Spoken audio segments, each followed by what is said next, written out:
Bonjour, nous sommes au mois de septembre. Qui dit mois de septembre dit rentrée littéraire et rentrée de la bibliothèque dont je fais partie. Nous sommes ici devant le musée des Celtes afin d'entamer une nouvelle capsule dédiée à deux auteurs libramontois au style bien distinct. D'une part Damien Fréture, d'autre part Nelly Laurent. Cette capsule est aussi le préambule à la Fureur de lire ayant lieu en octobre prochain et dont la thématique est lecture et territoire. Alors venez nombreux dans nos rayons de la bibliothèque afin de découvrir les écrits de Damien, les écrits de Nelly, mais aussi les nombreux ouvrages sur les différents auteurs de Libramont. Alors, voilà, je me présente, je m'appelle Damien Fréture, j'ai 43 ans et je travaille au musée des Celtes ici derrière moi en tant qu'assistant informatique. Donc, je suis écrivain depuis 2014 et en fait pour l'instant j'ai sorti 4 livres, j'en ai 2 en cours de relecture et j'en ai encore 2 autres en cours de préparation.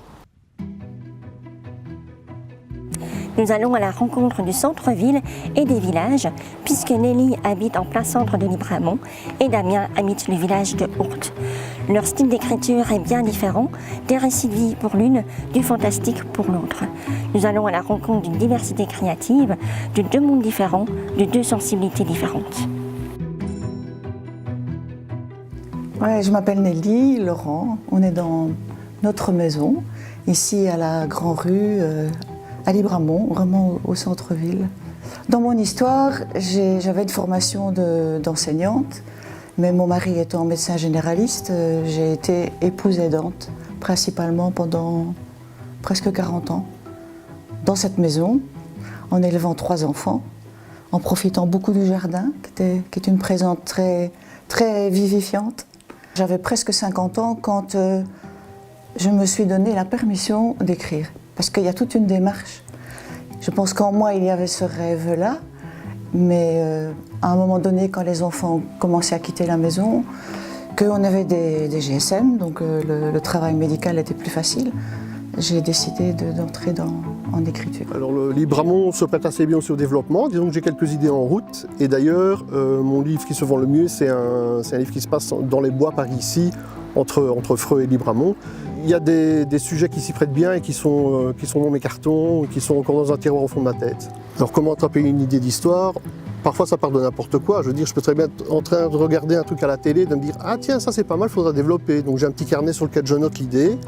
Mais j'ai toujours sous la main la famille, donc j'écris pour la famille. Écrire pour transmettre le témoin, pour s'encourager les uns et les autres à être plus vivants sur le chemin où chacun est unique. Je suis très bien quand j'écris parce que justement, je m'évade de mon quotidien.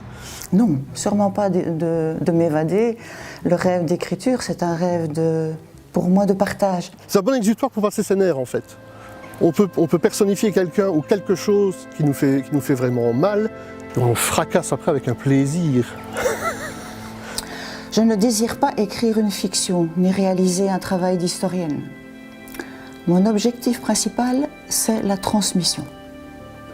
Mais j'écris quand même d'abord, pour moi, parce que mettre des mots sur ce qu'on ressent, parce que j'écris à partir de mes sensations, c'est vraiment ça qui me conduit.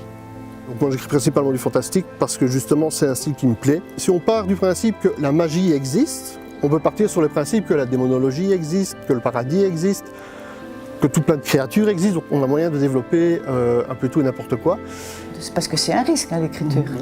C'est un risque personnel, c'est un risque par rapport à celui qui va recréer le livre à sa manière. Et c'est extraordinaire. Enfin, moi, je trouve ça extraordinaire. Ouais. Et avant l'écriture, j'ai fait de la photo. J'ai fait pas mal de photos. Et bon, la définition de la photo, c'est d'écrire avec la lumière. Et je pense que j'avais besoin de passer par là et de comprendre qu'il y avait aussi une autre manière d'écrire. Donc en fait la rencontre entre écrivains c'est quelque chose de très spécial parce que justement on n'a pas tous la même approche, on n'a pas tous les mêmes idées, on ne travaille pas de la même façon, on n'écrit pas la même chose. Je veux dire, il y en a qui écrivent donc des récits de vie, il y en a qui écrivent des romans. On apprend aussi à connaître la personne parce qu'il n'y a rien à faire, on met toujours un peu de sa personnalité dans ce qu'on écrit. Donc on peut retomber sur des souvenirs, on peut tomber sur des moments marquants de notre vie, ça peut vraiment être un partage.